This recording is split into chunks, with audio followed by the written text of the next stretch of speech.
విష్ణుదేవుడు దేవతలను ఉద్దేశించి ఇంకా ఈ విధంగా అన్నాడు. పొలమున్నీటి లోపల సర్వతృణలతౌషధములు తెప్పించి చాలవైచి మందర శైలంబు మంథానముగసేసి తనర వాసుకి తరిత్రాడు చేసి నా సహాయత చేతనలినందరును మీరు తరువుడు వేగమతంద్రులగుచు ఫలము మీదయ్యడు బహుళ దుఃఖంబుల పడుదురు దైత్యులు పాపమతులు అలసటయును లేకయకిలార్థములు కల్గు విషధిలోన ఒక్క విషము పుట్టున్ కలగి వెరవవలదు కామరోషంబులు వస్తు చేయమునందు వలదు చేయ.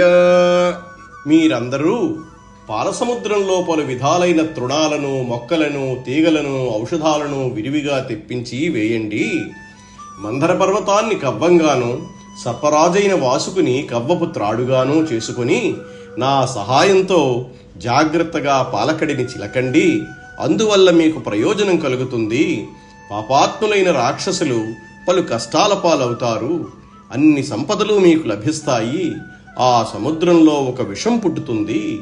అందుకు మనసు చెడి మీరు భయపడరాదు. దానిలో పుట్టే వస్తువుల పట్ల ఇష్టానిష్టాలు చూపరాదు అని విష్ణుదేవుడు చెప్పాడు. అంతాదిరహితుడచ్యుతుడు అంతర్ధానంబు పొందే నజపాలాక్షుల్ సంతోషంబున తమ తమ కాంతాలయములకుంజనిరి గౌరవమొప్పన్. ఆది అంతము లేని విష్ణువు పై విధంగా ఆజ్ఞాపించి అదృశ్యమైనాడు. బ్రహ్మ, శివుడు సంతోషంగా తమ తమ నిలయాలకు వెళ్ళిపోయినారు.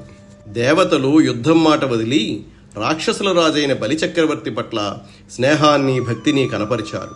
అతని ఆజ్ఞలను సంతోషంగా అనుసరించారు. బలహీనులైన దేవతలు బలవంతులైన బలికి లోబడి మంచి మనస్సుతో సేవించారు.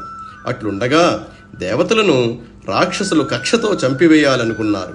కానీ బలిచక్రవర్తి నేర్పుతో వారిని అడ్డగించాడు. అతడు రాక్షసులతో ఈ విధంగా అన్నాడు.